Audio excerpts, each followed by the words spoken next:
ਸਤਿ ਸ਼੍ਰੀ ਅਕਾਲ ਜੀ। ਟੀਵੀ ਪੰਜਾਬ ਲਈ ਮੈਂ ਦਵਿੰਦਰ ਕੌਰ। ਸਾਲ 2020 ਬੀਤ ਗਿਆ ਹੈ। ਆਪਾਂ ਗੱਲ ਕਰਦੇ ਹਾਂ ਸ਼੍ਰੋਮਣੀ ਅਕਾਲੀ ਦਲ ਦੀ।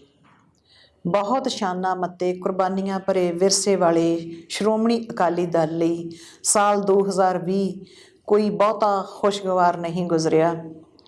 ਭਾਰਤੀ ਜਨਤਾ ਪਾਰਟੀ ਨਾਲ ਗੱਠਜੋੜ ਕਰਕੇ ਇੱਕ ਦਹਾਕਾ ਪੰਜਾਬ ਦੇ ਤਖਤ 'ਤੇ ਕਾਬਜ਼ ਰਹੇ ਇਸ ਦਲ ਨੂੰ ਕਿਸੇ ਸਮੇਂ ਪੰਜਾਬ ਦੇ ਆਮ ਲੋਕਾਂ ਦੇ, ਖਾਸ ਕਰਕੇ ਪੇਂਡੂ ਲੋਕਾਂ ਦੇ ਦੁੱਖਾਂ ਦਾ ਦਾਰੂ ਸਮਝਿਆ ਜਾਂਦਾ ਸੀ।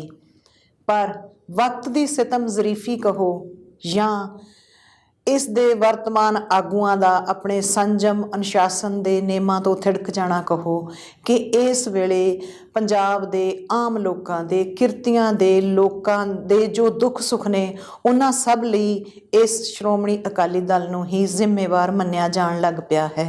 2017 ਵਿੱਚ ਸੱਤਾ ਤੋਂ ਲਾਂਭੇ ਹੋਣ ਮਗਰੋਂ ਸ਼੍ਰੋਮਣੀ ਅਕਾਲੀ ਦਲ ਦੀਆਂ ਦਿੱਕਤਾਂ ਵਿੱਚ ਲਗਾਤਾਰ ਵਾਧਾ ਹੁੰਦਾ ਚਲਾ ਗਿਆ ਅਤੇ 2020 ਤੱਕ ਪੁੱਜਦਿਆਂ ਇਹ ਦਿੱਕਤਾਂ ਸਿਖਰਾਂ 'ਤੇ ਪਹੁੰਚ ਗਈਆਂ। ਉੱਤੋਂ ਇਤਫਾਕ ਦੇਖੋ ਕਿ ਸਾਲ 2020 ਸ਼੍ਰੋਮਣੀ ਅਕਾਲੀ ਦਲ ਦਾ ਸ਼ਤਾਬਦੀ ਵਰ੍ਹਾ ਸੀ।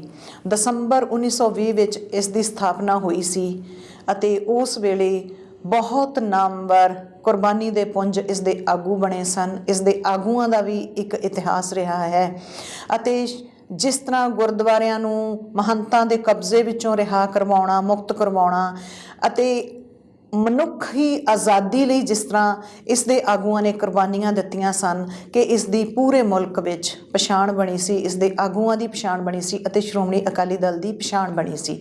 ਵਕਤ ਦੀ ਇਸ ਤੋਂ ਵੱਡੀ ਮਾਰ ਹੋਰ ਕੀ ਹੋਵੇਗੀ ਕਿ ਸ਼ਤਾਬਦੀ ਵਰ੍ਹੇ ਦੌਰਾਨ ਸ਼੍ਰੋਮਣੀ ਅਕਾਲੀ ਦਲ ਬਿਲਕੁਲ ਢਹਿੰਦੀ ਕਲਾ ਵਿੱਚ ਹੈ ਅਤੇ ਕਿਸੇ ਸਮੇਂ ਇਸ ਦੇ ਜੋ ਆਗੂ ਸੰਜਮ, ਤਹੱਮਲ, ਸਬਰ, ਸੰਤੋਖ, ਦ੍ਰਿੜਤਾ ਅਤੇ ਤਿਆਗ ਵਾਲੇ ਜਾਣੇ ਜਾਂਦੇ ਸਨ, ਉੱਥੇ ਹੁਣ ਇਸ ਦੇ ਆਗੂਆਂ 'ਤੇ ਲਾਲਚ, ਬੇਸਬਰੀ, ਅਨੁਸ਼ਾਸਨਹੀਣਤਾ ਅਤੇ ਵਿਵੇਕਹੀਣਤਾ ਅਤੇ ਸਭ ਤੋਂ ਵੱਡੀ ਗੱਲ ਪਰਿਵਾਰਵਾਦ ਦੇ ਦੋਸ਼ ਲੱਗ ਰਹੇ ਹਨ। ਸਾਲ 2020 ਸ਼੍ਰੋਮਣੀ ਅਕਾਲੀ ਦਲ ਲਈ ਬਹੁਤ ਚੁਣੌਤੀਆਂ ਭਰਿਆ ਰਿਹਾ। ਇਸ ਦੌਰਾਨ ਕੁਝ ਇਹੋ ਜਿਹੀਆਂ ਵੱਡੀਆਂ ਘਟਨਾਵਾਂ ਵਾਪਰੀਆਂ ਜਿਸ ਨਾਲ ਸ਼੍ਰੋਮਣੀ ਅਕਾਲੀ ਦਲ ਦੇ ਬਹੁਤ ਸ਼ਾਨਾਂ ਮੱਤੇ ਵਿਰਸੇ ਨੂੰ ਢਾਹ ਲੱਗੀ ਜਾਂ ਇਸ ਦੇ ਅਕਸ ਨੂੰ ਬਹੁਤ ਵੱਡੀ ਢਾਹ ਲੱਗੀ। ਇਸ ਵਿੱਚ ਇਸ ਦੇ ਸਭ ਤੋਂ ਵੱਡੇ ਨੇਤਾ ਸੁਖਦੇਵ ਸਿੰਘ ਢੀਂਡਸਾ ਹੋਰਾਂ ਦਾ ਦਲ ਨਾਲੋਂ ਵੱਖ ਹੋ ਕੇ ਕੌਮੀ ਜਮਹੂਰੀ ਗੱਠਜੋੜ ਵਿੱਚੋਂ ਬਾਹਰ ਆਉਣਾ ਇੱਕ ਵੱਡੀ ਘਟਨਾ ਸੀ। ਇਸੇ ਦੌਰਾਨ ਹੀ ਸ਼੍ਰੋਮਣੀ ਅਕਾਲੀ ਦਲ ਦੀ ਇੱਕੋ ਇੱਕ ਕੇਂਦਰ ਵਿੱਚ ਮੋਦੀ ਸਰਕਾਰ ਵਿੱਚ ਮੰਤਰੀ ਹਰਸਿਮਰਤ ਕੌਰ ਬਾਦਲ ਨੂੰ ਕੇਂਦਰ ਵੱਲੋਂ ਲਿਆਂਦੇ ਗਏ 3 ਨਵੇਂ ਖੇਤੀ ਕਾਨੂੰਨਾਂ ਕਰਕੇ ਅਸਤੀਫਾ ਦੇਣਾ ਪਿਆ। ਫੈਸਲਾ ਹੋਇਆ ਤੇ ਮੇਰੀ ਜ਼ਮੀਰ ਨੇ ਇਸ ਗੱਲ ਨੂੰ ਨਹੀਂ ਮੰਨਿਆ ਕਿ ਮੈਂ ਇਹੋ ਜਿਹੇ ਇੱਕ ਐਕਟ ਦਾ ਹਿੱਸਾ ਬਣਾ ਜਿਹਦੇ ਨਾਲ ਮੇਰੇ ਲੋਕਾਂ ਨੂੰ ਲੱਗਦਾ ਕਿ ਉਹਨਾਂ ਦਾ ਭਵਿੱਖ ਵਿੱਚ ਨੁਕਸਾਨ ਹੋਊਗਾ, ਜਿਹਦੇ ਕਰਕੇ ਮੈਂ ਆਪਣੇ ਮੰਤਰੀ ਪਦ ਤੋਂ ਅਸਤੀਫਾ ਦੇ ਕੇ ਉਹਦੇ ਬਾਅਦ ਪਾਰਲੀਮੈਂਟ ਵਿੱਚ ਆ ਕੇ ਇੱਕ ਮੈਂਬਰ ਆਫ ਪਾਰਲੀਮੈਂਟ ਹੋਣ ਦੇ ਨਾਤੇ ਆਪਣੇ ਸੂਬੇ ਦੇ ਭੈਣ ਭਰਾ, ਕਿਸਾਨ ਵੀਰ, ਮਜ਼ਦੂਰ ਵੀਰ, ਆੜਤੀਏ ਵੀਰ, ਇਸ ਉਹਨਾਂ ਆਰਡੀਨੈਂਸ ਦੀ ਉਹਨਾਂ ਦੀ ਆਵਾਜ਼ ਬਣ ਕੇ ਇਸ ਆਰਡੀਨੈਂਸ ਦੇ ਖਿਲਾਫ, ਆਪਣੀ ਸਰਕਾਰ ਦੇ ਖਿਲਾਫ ਆਵਾਜ਼। ਅਸਲ ਵਿੱਚ ਹਰਸਿਮਰਤ ਕੌਰ ਬਾਦਲ ਨੂੰ ਅਸਤੀਫਾ ਦੇਣ ਲਈ ਮਜਬੂਰ ਹੋਣਾ ਪਿਆ ਸੀ ਕਿਉਂਕਿ ਜਦੋਂ 5 ਜੂਨ ਨੂੰ ਕੇਂਦਰ ਸਰਕਾਰ ਨੇ ਇਹ 3 ਖੇਤੀ ਆਰਡੀਨੈਂਸ ਲਿਆਂਦੇ ਸਨ ਤਾਂ ਉਦੋਂ ਤੋਂ ਹੀ ਕਿਸਾਨਾਂ ਨੇ ਇਹਨਾਂ ਦਾ ਵਿਰੋਧ ਕਰਨਾ ਸ਼ੁਰੂ ਕਰ ਦਿੱਤਾ ਸੀ। ਖਾਸ ਤੌਰ ਤੇ ਪੰਜਾਬ ਵਿੱਚ ਇਹ ਵਿਰੋਧ ਵੱਡੇ ਤੌਰ ਤੇ ਉੱਠਿਆ ਸੀ, ਵੱਡੇ ਰੂਪ ਵਿੱਚ ਉੱਠਿਆ ਸੀ। ਸ਼੍ਰੋਮਣੀ ਅਕਾਲੀ ਦਲ ਦੇ ਮੁੱਖ ਨੇਤਾ ਸਰਦਾਰ ਪ੍ਰਕਾਸ਼ ਸਿੰਘ ਬਾਦਲ, ਸੁਖਬੀਰ ਸਿੰਘ ਬਾਦਲ ਅਤੇ ਹਰਸਿਮਰਤ ਕੌਰ ਬਾਦਲ ਇਹਨਾਂ ਆਰਡੀਨੈਂਸਾਂ ਨੂੰ ਕਿਸਾਨਾਂ ਦੇ ਭਲੇ ਵਾਲੇ ਮੰਨਦੇ ਰਹੇ ਸਨ। ਅੰਤ ਜਦੋਂ ਇਹ ਕਾਨੂੰਨ ਵੀ ਬਣ ਗਏ, ਇਹ ਆਰਡੀਨੈਂਸ, ਅਤੇ ਲੋਕਾਂ ਦਾ ਵਿਰੋਧ ਹੋਰ ਤਿੱਖਾ ਹੋ ਗਿਆ, ਤਦ ਵੀ ਇਹ ਤਿੰਨੇ ਆਗੂ ਇਹਨਾਂ ਕਾਨੂੰਨਾਂ ਦਾ ਗੁਣਗਾਨ ਕਰ ਰਹੇ ਸਨ ਤੇ ਸੋਲੇ ਗਾ ਰਹੇ ਸਨ। ਅੰਤ ਜਦੋਂ ਲੋਕ ਪਿੰਡਾਂ ਵਿੱਚ ਪਿੰਡ ਪੱਧਰ ਤੇ ਇਹਨਾਂ ਦਾ ਵਿਰੋਧ ਕਰਨ ਲੱਗੇ ਤਾਂ ਫਿਰ ਹਰਸਿਮਰਤ ਕੌਰ ਬਾਦਲ ਹੋਰਾਂ ਨੂੰ ਅਸਤੀਫਾ ਦੇਣ ਲਈ ਮਜਬੂਰ ਹੋਣਾ ਪਿਆ ਸੀ। ਅਸਤੀਫੇ ਤੋਂ ਮਗਰੋਂ ਭਾਵੇਂ ਇਹ ਪਤੀ ਪਤਨੀ ਸੁਖਬੀਰ ਸਿੰਘ ਬਾਦਲ ਅਤੇ ਹਰਸਿਮਰਤ ਕੌਰ ਬਾਦਲ ਲਗਾਤਾਰ ਬੀਜੇਪੀ ਦੇ ਖਿਲਾਫ ਕੁਝ ਬੋਲਦੇ ਰਹੇ, 3 ਨਵੇਂ ਖੇਤੀ ਕਾਨੂੰਨਾਂ ਦੇ ਖਿਲਾਫ ਬੋਲਦੇ ਰਹੇ, ਪਰ ਉਦੋਂ ਤੱਕ ਬਹੁਤ ਦੇਰ ਹੋ ਚੁੱਕੀ ਸੀ। ਇਹ ਟਰੈਕਟਰ ਮਾਰਚ ਵਿੱਚ ਵੀ ਸ਼ਾਮਲ ਹੋਏ। ਦੋਵੇਂ ਪਤੀ ਪਤਨੀ ਟਰੈਕਟਰ ਤੇ ਚੜ੍ਹ ਕੇ ਵੀ ਲੋਕ ਘੋਲਾਂ ਵਿੱਚ ਸ਼ਮੂਲੀਅਤ ਕਰਨ ਦਾ ਅਤੇ ਲੋਕਾਂ ਦੇ ਘੋਲਾਂ ਵਿੱਚ ਸਾਥ ਦੇਣ ਦਾ ਦਿਖਾਵਾ ਕਰਦੇ ਰਹੇ ਕਹਾਂਗੇ ਤਾਂ ਵੀ ਲੋਕ ਨਹੀਂ ਤੇਜੇ, ਕਿਉਂਕਿ ਉਦੋਂ ਤੱਕ ਬਹੁਤ ਦੇਰ ਹੋ ਚੁੱਕੀ ਸੀ। ਸ਼੍ਰੋਮਣੀ ਅਕਾਲੀ ਦਲ ਨੇ 1996 ਦੀਆਂ ਲੋਕ ਸਭਾ ਚੋਣਾਂ ਮਗਰੋਂ ਨਤੀਜੇ ਆਉਣ ਤੇ ਜੋ ਬੀਜੇਪੀ ਨੂੰ ਬਿਨਾਂ ਸ਼ਰਤ ਹਮਾਇਤ ਦਿੱਤੀ ਸੀ, ਉਹ ਸਾਂਝ ਭਿਆਲੀ ਅਕਤੂਬਰ 2020 ਤੱਕ ਆਉਂਦਿਆਂ ਟੁੱਟ ਗਈ। ਆਮ ਲੋਕਾਂ ਦਾ ਕਹਿਣਾ ਸੀ ਕਿ ਇਹ ਨਾਪਾਕ ਗੱਠਜੋੜ ਸੀ। ਹਾਲਾਤ ਇਹ ਬਣੇ ਰਹੇ ਇਸ ਸਾਲ ਕਿ ਇੱਕ ਤਾਂ ਕੋਵਿਡ-19 ਕਾਰਨ ਸ਼੍ਰੋਮਣੀ ਅਕਾਲੀ ਦਲ ਬਹੁਤੀਆਂ ਸਰਗਰਮੀਆਂ ਨਹੀਂ ਦਿਖਾ ਸਕਿਆ ਅਤੇ ਆਪਣੀ ਸਿਆਸੀ ਸਪੇਸ ਨਹੀਂ ਬਚਾ ਸਕਿਆ, ਜਾਂ ਜਿੰਨੀ ਇਹ ਆਪਣਾ ਆਧਾਰ ਅਤੇ ਆਪਣੀ ਹਾਜ਼ਰੀ ਦਰਜ ਕਰਵਾ ਸਕਦਾ ਸੀ ਉਹ ਗਤੀਵਿਧੀਆਂ ਵੀ ਸੀਮਤ ਰਹੀਆਂ। ਹਾਲਾਂਕਿ ਪੰਜਾਬ ਦੇ ਮਾਝਾ ਖੇਤਰ ਦੇ 3 ਅਹਿਮ ਜ਼ਿਲ੍ਹਿਆਂ ਤਰਨਤਾਰਨ, ਅੰਮ੍ਰਿਤਸਰ ਅਤੇ ਗੁਰਦਾਸਪੁਰ ਵਿੱਚ ਜ਼ਹਿਰੀਲੀ ਸ਼ਰਾਬ ਨਾਲ ਹੋਈਆਂ 125 ਤੋਂ ਵੱਧ ਮੌਤਾਂ ਦਾ ਮਾਮਲਾ ਬਹੁਤ ਵੱਡਾ ਸੀ। ਇਸ ਤੋਂ ਇਲਾਵਾ ਪੰਜਾਬ ਵਿੱਚ ਇਸ ਕਾਂਡ ਮਗਰੋਂ, ਇਹਨਾਂ ਮੌਤਾਂ ਮਗਰੋਂ ਜੋ ਪੁਲਿਸ ਨੇ ਵਾਹੋ ਦਾ ਹੀ ਬਹੁਤ ਸਾਰੀਆਂ ਨਕਲੀ ਸ਼ਰਾਬ ਦੀਆਂ ਫੈਕਟਰੀਆਂ ਫੜੀਆਂ ਸਨ, ਉੱਥੇ ਸ਼੍ਰੋਮਣੀ ਅਕਾਲੀ ਦਲ ਆਪਣੀ ਹਾਜ਼ਰੀ ਦਰਜ ਕਰਵਾ ਸਕਦਾ ਸੀ ਅਤੇ ਆਪਣੀ ਸਿਆਸੀ ਸਪੇਸ ਨੂੰ ਵਧਾ ਸਕਦਾ ਸੀ, ਬਚਾ ਸਕਦਾ ਸੀ। ਪਰ ਉਹ ਕਿਸੇ ਪਾਸਿਓਂ ਵੀ ਸਰਕਾਰ ਨੂੰ ਘੇਰਨ ਵਿੱਚ ਸਫਲ ਨਹੀਂ ਰਿਹਾ। ਹਾਲਾਂਕਿ ਕਾਂਗਰਸ ਨੇ ਪਰਫਾਰਮੈਂਸ ਦੇ ਪੱਖੋਂ ਕੋਈ ਬਹੁਤਾ ਚੰਗਾ ਕੁਝ ਵੀ ਨਹੀਂ ਕੀਤਾ। ਲੋਕ ਸਾਰਾ ਸਾਲ ਜੂਝਦੇ ਰਹੇ।